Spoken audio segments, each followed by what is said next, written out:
आज फिर पहले की तरह आपको एलपी का क्वेश्चन जो फिजिक्स का न्यूमेरिकल है वो फिर आपको दिया जा रहा है।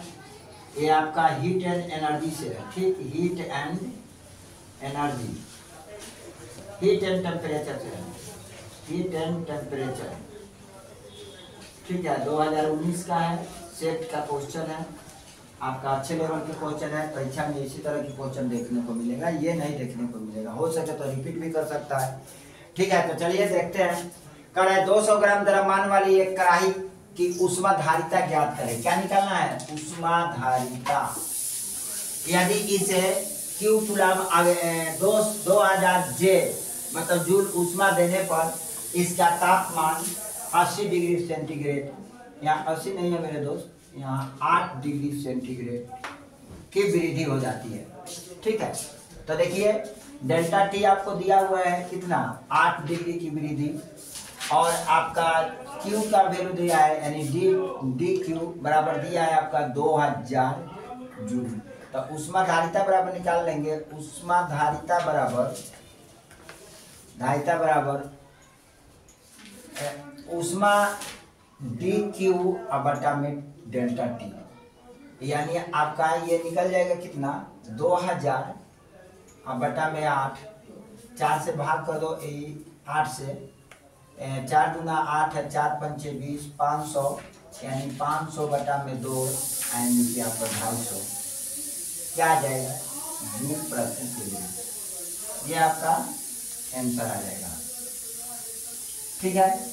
आगे नेक्स्ट क्वेश्चन देखते हैं। 125 ग्राम नाइट्रोजन के वाष्पीकरण की विशिष्ट गुप्त ऊष्मा ज्ञात कीजिए। विशिष्ट गुप्त ऊष्मा ज्ञात करना है, यहाँ पर ध्यान दीजिए। गुप्त ऊष्मा ज्ञात कीजिए यदि इसके क्वथनांक 196 डिग्री सेल्सियस पर संघनित होने पर 250 जूल ऊष्मा मुक्त करती है। 200 तक क्यू विशिष्ट गुप्त ऊष्मा का फॉर्मूला क्या होता है, क्यू बराबर ml। यहाँ L की वैल्यू निकालनी है तो L बराबर क्या हो जाएगा, L बराबर होगा Q बाई M। ऊष्मा कितना दिया है आपका, 250 दिया है, तो यहाँ पर लिख लीजिए कितना, 250 बटा में M कितना ग्राम है, तो 1.25 ग्राम। पॉइंट से डबल जीरो बना लीजिए, कितना हो जाएगा, 2 पर 2500, 2 पर 3, 25 पे 3 जीरो बटा में 125। चलिए 25, 125 दूना 250, यानी कि आपका टोटल 200 आ जाएगा, 200, ये आपका आंसर हो जाएगा, ठीक है मेरे दोस्त। आगे चलते हैं। कर रहा है का कि 500 ग्राम द्रव्यमान वाले धातु के एक टुकड़े को विशिष्ट ऊष्माधारिता ज्ञात करें। विशिष्ट ऊष्माधारिता ज्ञात कीजिए। क्या निकालना है, विशिष्ट ऊष्माधारिता। विशिष्ट ऊष्माधारिता ज्ञात कीजिए जिसके द्वारा इतना केजी जूल ऊष्मा अवशोषित किए जाने पर उसके तापमान में 80 डिग्री सेल्सियस की वृद्धि हो जाती है। तो विशिष्ट ऊष्माधारिता निकालिए। इसमें दिया है कितना, m बराबर आपका दे दिया है 500 ग्राम, तो इसको केजी में बदल दीजिए। 500 बटा में 1000 बराबर ही हो जाएगा 1/2, यानी 0.5 केजी, ठीक है। और विशिष्ट ऊष्माधारिता C की वैल्यू निकालनी है, इतना ऊष्मा अवशोषित किए जाने पर उसके तापमान में Q दिया है, Q दिया है कितना, 10, ऊष्मा अवशोषित 10 दिया है। वैल्यू क्या दिया है आपका, Q का वैल्यू दिया हुआ है आपका Q बराबर 10 केजी जूल। केजी को बदल देते हैं जूल में, तो यहाँ क्या हो जाएगा, 10 गुने 1000 जूल, ठीक है। अब हम निकालते हैं क्या, निकालते हैं Q बराबर mc डेल्टा T। इसमें हमें क्या चीज़ है, विशिष्ट ऊष्माधारिता C की वैल्यू निकालनी है, तो यहाँ पर Q की वैल्यू लिख देते हैं 10 गुने 1000 बराबर m बराबर 0.5 गुने डेल्टा T 80 गुने C।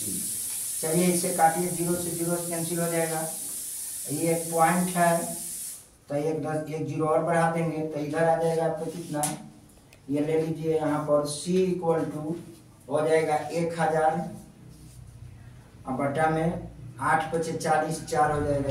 इसमें गुना करा देते हैं तो 8 पचे 40 है, 40 से यहाँ 4, ठीक है। आप इसको काटते हैं तो 4 गुना 8, 4 पचे 20, 0, यानी C बराबर आ जाएगा 250 जूल पर केजी पर केजी पर केजी पर केल्विन, ये आपका आंसर हो जाएगा। ठीक है मेरे दोस्त। आगे देखिए कह रहा है का कि 190 डिग्री तापमान वाले 2 लीटर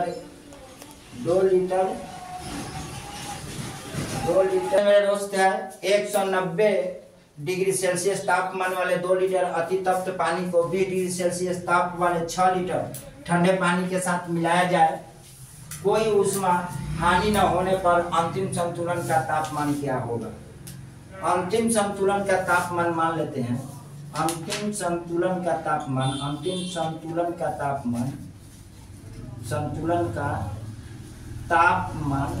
मान लिया कितना 30 डिग्री सेल्सियस। ठीक है, तो हानि होगा, कोई हानि नहीं होता है, कोई हानि नहीं है। तो m1c डेल्टा टी बराबर m2c डेल्टा टी। c से c कैंसिल कर दो, m1 के जगह पर 2 लीटर है तो 2 लीटर लिखो, यहाँ लिखिए m1 के जगह पर 2 लीटर है तो 2 लीटर लिखो, और डेल्टा टी मतलब 190, तो यहाँ लिख दिए 190 माइनस के टी बराबर, यहाँ कितना है तापमान वृद्धि होने पर कितना कर रहा है, तापमान इतना लीटर पर 20 डिग्री तापमान वाले 6 लीटर, तो 20 डिग्री तापमान वाले 6 लीटर टी माइनस 20 करना।